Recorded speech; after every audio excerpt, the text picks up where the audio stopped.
Hi, this is Steven once again with you today, and I want to discuss to you about accurate thinking. What is an accurate thinking? How can you be considered as an accurate thinker? And why is it important? You see, a lot of people in the world today think and believe that they can think accurately. But ladies and gentlemen, let me surprise you today that actually majority of people don't think at all. They just think that they think. Simply because if they were thinking accurately, we wouldn't be having issues like people committing suicide, procrastinating, failing in business, shutting down their businesses, and so on. Some can be as a result of the situation that you cannot be able to solve, because you can come to a decision like shutting down a business after a thorough investigation. That is okay. Let me explain. What is an accurate thinking? An accurate thinking is the process of forming a well-reasoned conclusion by separating the fact from the fiction or hearsay evidence, like gossip. And then you categorize those facts into important fact and unimportant fact. Now, what are important fact and unimportant fact? Important fact, these are facts that helps you to achieve your dream, what you want, your goal. And unimportant fact, these are just the ones that are not important. You see, our life in this world revolves around decision making. It is because of decision making that you are still alive. It is because of accurate thinking that you have whatever you have right now. And it is because of poor decision making, it's making you to have whatever you have or putting you in the level that you are in right now. You see, for you to be categorized as an accurate thinker, there are three principles that must always guide you. If you take these three principles and put them in your mind and stick by them and you make them your system, no one can ever fool you. Let me explain. The first principle is the principle of hypothesis, or we call it inductive reasoning based on assumption of unknown fact. In this principle, it tells us that we don't have all the fact, but somehow we believe that something exists. What is that? Let me tell you an example of God. If you look at the world right now, the way the world is, are we importing anything from outside? No. And who formed it? No one knows. I know if someone comes now and tell me that, Steven, do you believe in God? My answer to that is that yes, I believe in God. Even though I've not met God, I don't know where he stays. I've never met someone who has ever met God. I believe there is God. Why? Because if you look at the earth that I'm in right now, it has been designed perfectly in such a way that there's nothing that we are lacking. And as we know in science, there's nothing that exists without a source. There must be someone behind it. If you look at this font right now,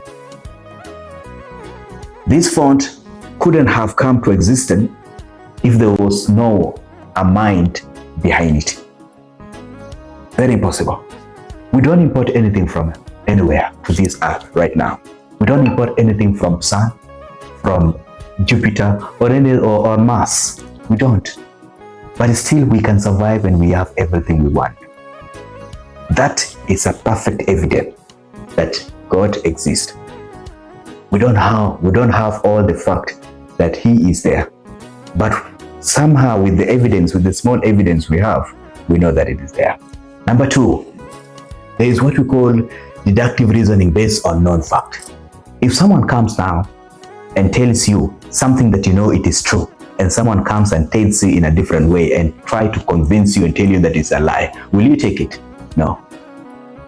If someone comes right now and tell me the person I know has died, and I know very well I just left the person a few seconds ago, and I maybe talk to the person and then he comes immediately as we were talking, and then he starts saying that so and so, the person whom I was talking with, has just died, I would not believe, because I just talked to the person a few minutes ago. So what I will do, I'll just close my ears and focus on what I know.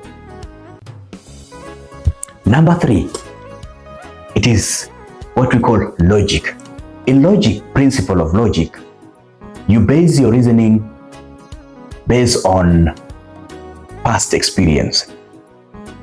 Let's look at this scenario.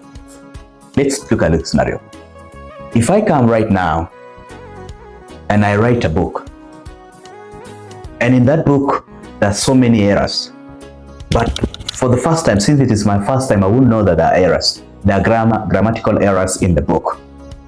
And I go with my book because I'm excited, I want it to be published. I take it to the publisher. The publisher will not tell me that there are errors in that book, because the publisher is only focusing on money and wants to get money.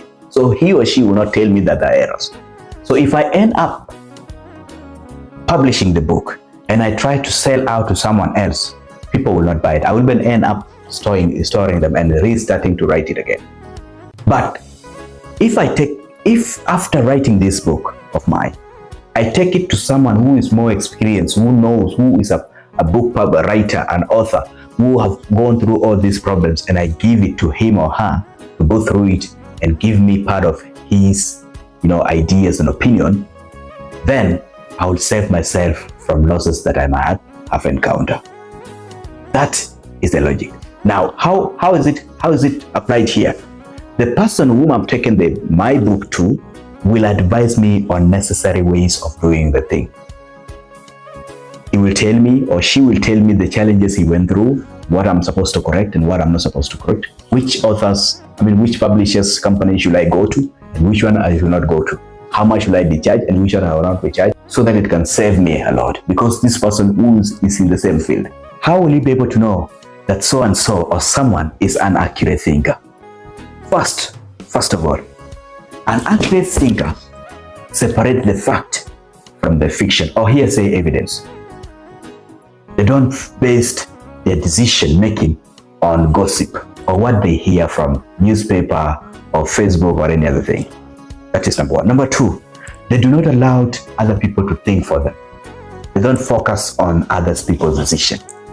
And third, an accurate thinker always knows that other people's opinion matters. Accurate thinking helps us in 3 things. 1, help us to make good decisions. We don't go out of our ways. Number 2, help us to manage our emotion. Because of accurate thinking, if you were supposed to commit suicide and you give yourself time to think about it, you will not commit suicide. Somehow, you will come up with a good decision to make.